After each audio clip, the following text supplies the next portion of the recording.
Hi there, hope you're having a good day. Welcome back to another video. As you can see, we're doing a tier list today. Very straightforward. These are all releases of this year, 2023. I'll try to include all their newest versions. S tier means that they're absolutely amazing, the best of the best. Then it goes by order, obviously. Only one thing to clarify, the shoes I put as never played in here, either I will be getting them or they're on the way. And some of these I have them right here beside me. Only played in them once or twice so far. We got a lot to get to. Some really exciting ones coming up. So let's get right into this. Also, you already know this is just based on my personal experience. So if you disagree with any of them, please feel free to let me know down in the comments. All right, so instead of going by random orders, I guess also to make it easier for you to scroll through the video, I'll try to do it brand by brand. We'll start with Nike. The LeBron 21 is definitely an S tier shoe. I know I haven't done a video on it yet, but with the traction, cushion, materials, even the fit and how they look, this is easily an S tier shoe. Already a lock in the top 10 this year, pretty much. Another shoe that I haven't talked about yet, the Sabrina 1. I finally got my Nike ID pair, like after 2 months. It's really looking like an A tier shoe. Not quite an S tier to me, because pure comfort-wise, also width-wise, it's not ideal for wide feet, high volume feet. Traction works well, but it isn't like elite. So yeah, let's leave it for later. For now, as an early impression, it's really feeling like an A tier shoe to me, which is very solid to say the least. What's also A tier is the Air Max Impact 4. To me, the best Nike budget shoe under $100. And then the next one I see is the Jordan 37 Low, and that would be a B tier shoe. 37 is more of a C tier. I really didn't like it because of the materials and everything. So because the 37 Low top had a material upgrade, I'll have it as a B tier shoe. And the Jordan 38 to me is an A tier shoe. So much better than the 37. It's more comfortable, much better materials. You don't have that weird see-through thing anymore. Next Nike one, Cosmic Unity 3. Unfortunately, it's pretty much a C tier shoe. By C tier, I don't mean that it's terrible, but compared to all these other ones, or the majority of these other ones here, the Cosmic Unity 3 is chunky, it's too heavy. The good thing is that it's great for outdoors. Like the outsole is very durable. Otherwise, the Cosmic Unity 3, I couldn't really find anything that puts it above a C tier. Another shoe that I didn't like as much, well, I've been using it outdoors. I've transitioned using it outdoors right away because the traction wasn't so good on the indoor court, and that is the Air Down. Another women's shoe, so it's really not ideal for high volume feet. Giannis Immortality 3. If you remember the Giannis Immortality 2, I had it as a C tier shoe. The Immortality 3, this time is actually an A tier shoe to me. So the fit became wider, and it's not as tight in the midfoot anymore. Traction is so great. I believe the retail price is like 85 bucks. Yeah, nothing wrong with the Immortality 3. Much better than the previous version. The GT Cut 2 is, I guess I'll put it as a B tier. So the reason why is it took me a long time to break it in, but it eventually broke in. But in my standard, if a shoe takes almost forever to break in, then it's nowhere near as good as the first GT Cut to me. So I have it as a B tier shoe. So we'll finish the GT, the greater than series actually. The GT Hustle 2 is actually an S tier shoe. Very waifu friendly. Traction works well. I remember there was like no squeak to the outsole. Great for flat feet with the full length Strobo. Yeah, just a really good shoe that I couldn't really find any major problems with. It didn't have a midfoot shank plate, but just the comfort and fit were already amazing. So, and then the GT Jump 2, this time I would say it's an A tier shoe. In the simplest way to put it, the GT Jump 2 is a lot easier to use for the average consumer like myself. Adding Nike React to the back was also a good thing to me. So yeah, GT Jump 2 is an A tier. First GT Jump, probably have it as a B tier shoe. Okay, this one, I feel like a lot of people probably will disagree with me. But just from my personal experience, the Ja 1, it's close to an A tier, but I think I'm gonna have it as a B tier shoe. I was expecting like a PG6 type of shoe. Nothing crazy, but it's good across the board. Now, Ja 1 is kind of like that. It's a good shoe, but just nothing unique about it. All right, next one up, the KD16 is an A tier shoe to me.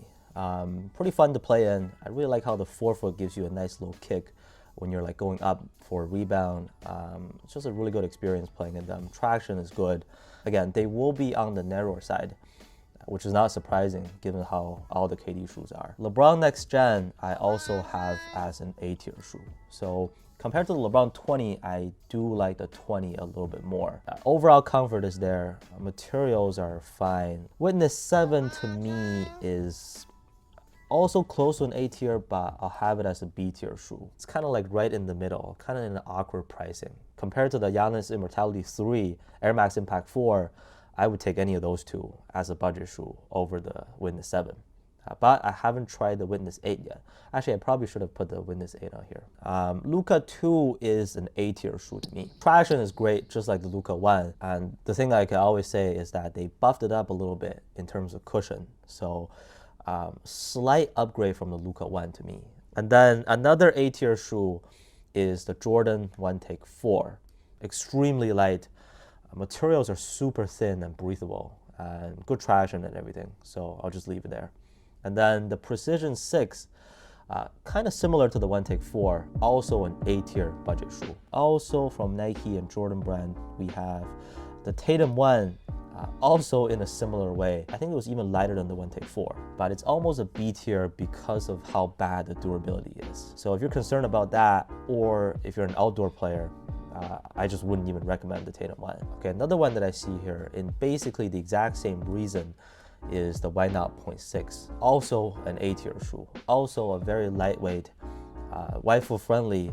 It's actually got a very wide base, so I had to go down a half size with the Why Not 0.6. Another Jordan brand shoe, my pair is on the way, so I haven't received them yet, is the Zion 3. Pretty excited for it with the drop-in missile and everything. The previous version, Zion 2, I had it as an A tier shoe. Hopefully Zion's gonna have a good season coming up. And the last Nike shoe that I have on here, Zoom Freak 5, a shoe that really grew on me with how it looks. I have it as an A tier shoe. I know that tech-wise, it might look a little disappointing. 4-foot zoom and the missile itself, it's not bad. It's definitely not stiff or anything. Turned out performance-wise, really an A tier. So yeah, that's pretty much it for the Nike ones. If you were to ask me the two best shoes from Nike right now, is the LeBron 21 and GT Hustle 2. Next up, let's do Adidas. This one is one of their newer budget shoes called the Bounce Legend. Pretty much the same formula with the Bounce Missile. Traction was pretty good, and this one is a mid to high top shoe. Also the lockdown and lacing system I really liked as well. Oh, I see one that I almost missed, the Adi Zero Select.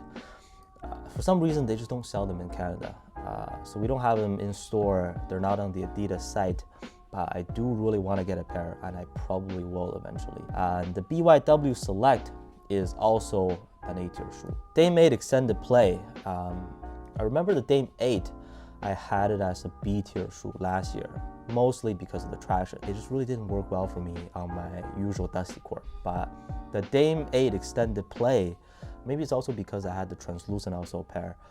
Traction was much better than the regular Dame 8.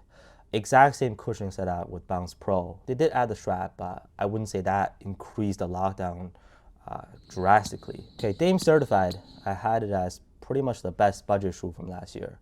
I wanted to put the 2.0 on here, but obviously I haven't got them yet.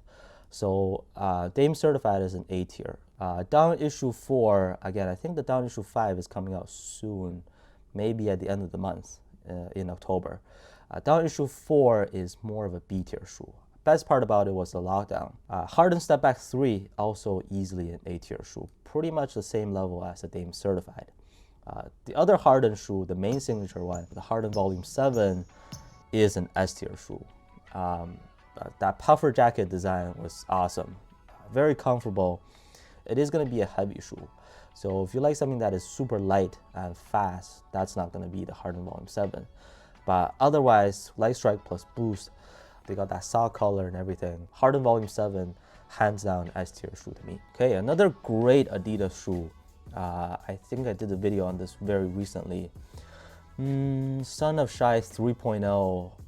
I wanted to say A tier, but I really enjoy playing in this shoe. I'm gonna put it as an S tier shoe.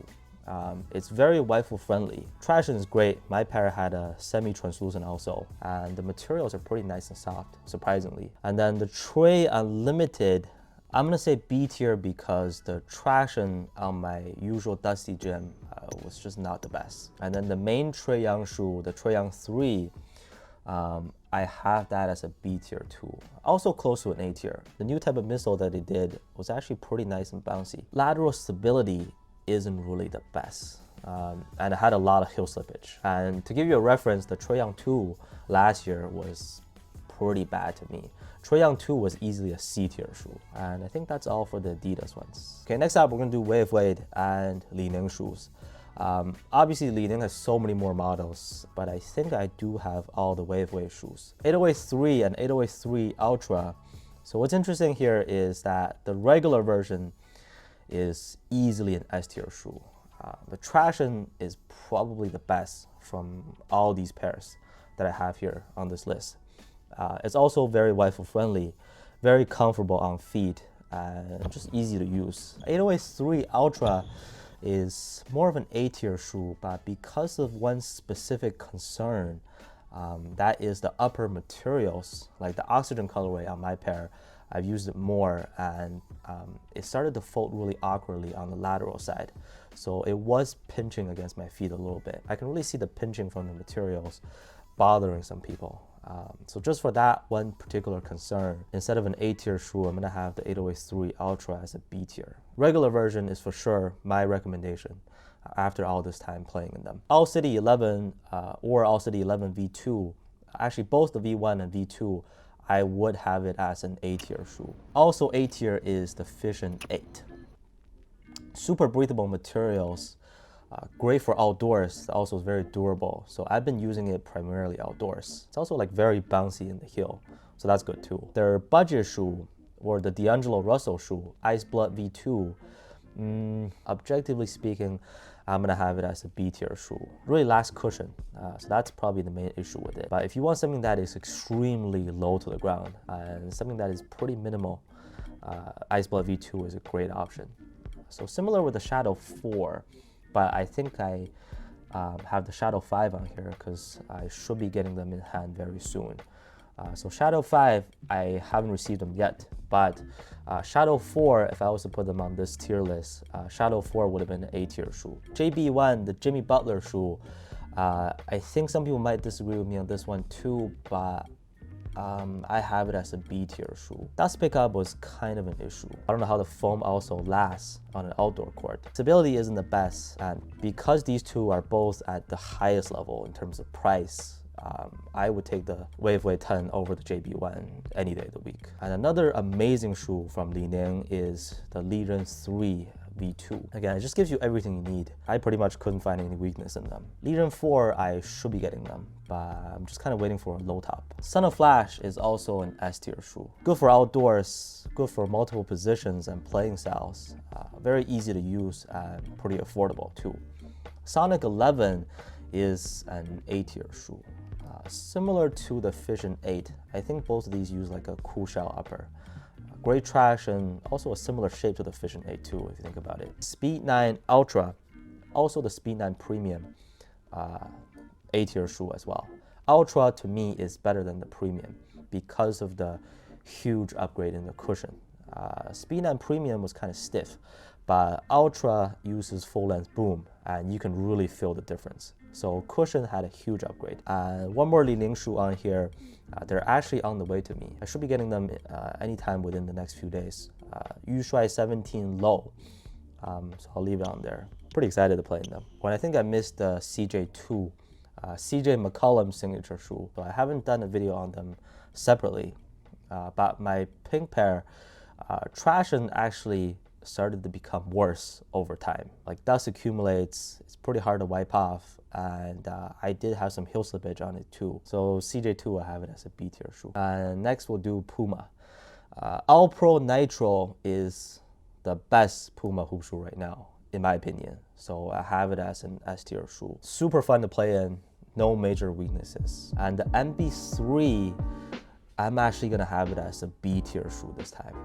MB2 and MB1 I would have put as an A tier shoe. They really haven't changed much. The heel padding thing at the back was also pretty disappointing to me. So it didn't become softer and more comfortable or anything. Material is still pretty clunky. On the heavier side, if you had the MB1 and MB2, unless you really dig the look, I don't necessarily feel the need to get the newest version. Also from Puma, the Court Rider Chaos really should be a B tier shoe, but because of two really good things about them. One, they're very waifu friendly, and two, they're very durable for outdoors. Slightly wider feet or very wide feet, Court Rider Chaos or the Court Rider 2.0, any of the Court Rider series will be a great option. So I'm gonna have it as an A tier shoe. Rice Nitro, sorry, I really didn't like it as much.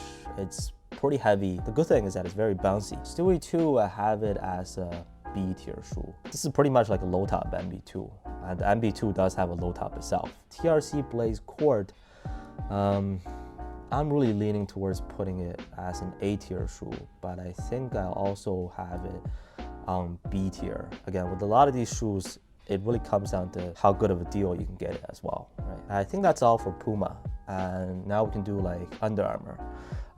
The Curry 11, just nothing special about it. So I am honestly starting to get a little bit sick and tired of it. Unlike the previous two Currys that I would have as an S tier shoe, there's been no surprises at all. Curry 307, even better than the 306. Great budget shoe. Curry 4 low Floetrol, or any of the Curry Floetrols, like the Curry 4 high top Floetrol, Curry 1 low Floetrol, Curry 2 low Floetrol, all these Floetrols I have as an A tier shoe. Technically, it's getting pretty boring. The newest Hover Splash, the 3 had better performance on dusty courts than the 2. So I have that as an A tier shoe as well. Hover Havoc 5, this was actually a top 10 shoe from last year, like overall to me. So I'm actually gonna have it as an S tier shoe. This might be a surprise, but the best part about it was the upper materials. Extremely comfortable, just the way it conforms your feet and your movements on the court. It hugs your feet in a very secure way, but it's also not too much or not too tight, and everything else is great too. And the UA Jet 23, another budget shoe from them. I wouldn't say huge letdown, but it's really not as good as the Jet 21. I just don't know why they shifted away from the soft and plush materials. A Lockdown 6, probably my favorite budget shoe to play in right now. Objectively speaking, I'm gonna have it as an A tier shoe. Spun 5, also an A tier shoe. A very low cut on the collar, if that's something that you like. The last Under Armour shoe, a lot of you probably don't even know what this is. This is called the 24/7. I think this might be the cheapest budget shoe they have. And yeah, let's just leave it there. And I just realized that I missed the KD Trey 510. That's an A tier budget shoe from Nike. Let's quickly go over the New Balance ones. Fresh Foam BB is an A tier shoe. You might think the Fresh Foam midsole is the selling point, but traction is really the best part about it. Kawhi 3, I just never really had a chance to get because New Balance did that callback, and I honestly don't know if they're still gonna bring it back out onto the market again. 2A V3 and 2A V4, well, I put both versions on here because the V3 came out, I think, at the end of November or something. Both of these are easily S tier shoes. So the 2A V4 is an absolute beast on the court. If you're thinking about getting a pair, I can almost guarantee you that you will enjoy playing in these. And then the remaining ones are just from the other brands that I've played in. The two Asics shoes, I think a lot of you know this already. Nova Surge Low and Gel Burst 27 are both S tier shoes. Both of these two have their flight foam, which is kind of like a softer and even more responsive version of Nike React. So comfort is there and the materials work fine. Also traction is good too. These two Asics shoes are for sure the best of the best. From Chinese brands, these ones are already on the way for me and I will be doing a video on them. The 361 degrees AG4, the Aaron Gordon shoe, the Austin Reeves shoe from Rigor, the AR1, and the Klay Thompson shoe from Anta, KT9. I probably will end up getting them soon. So those are all coming up. And the Shockwave 5, sorry, I think I meant to put the regular version and the Pro version. Regular version will be an A tier shoe. Shockwave 5 Pro should actually be an S tier shoe. I mean, let's just pretend that this is the Pro version. Regular version, I had a lot of soreness from playing in them because of the upper material squeezing, especially around the midfoot area. Pro version is a lot more comfortable on feet, a lot lighter too, and obviously great traction and durability. Only problem with the Pro version is heel slippage, but that's not hard to fix. So regular version I have as an A tier shoe. Pro version is an S tier shoe. And again, sorry about the wrong image. Converse BB Trilliant, a very Kobe-like shoe, or you can consider it the SGA shoe for Shai Gilgeous-Alexander. That's an A tier shoe to me. Just a very minimal and lightweight guard shoe. And then the last two that we have here, DVD1, the Spencer Dinwiddie signature shoe from 361 Degrees. Because of the upper materials, I have it as a B tier shoe. It is technically a budget shoe too. I think in the US it goes for exactly $100, but man, that upper materials are bad. So even though it had a nice heel compression and great traction, that's gonna be a B tier shoe at best. From a terrible knockoff brand, they actually made a really, really good performer. So this is the Fengci 6 Pro, the Calvin Johnson shoe from Qiaodan, the Chinese Jordan brand. Great performance, that's all I can say. So yeah, that's pretty much it for the tier list today. I know we did a lot, so really appreciate it if you stick to the end. If you have any questions or ones that you disagree with, please let me know in the comments. Lots of new shoes and videos coming up. I'll see you on the next one.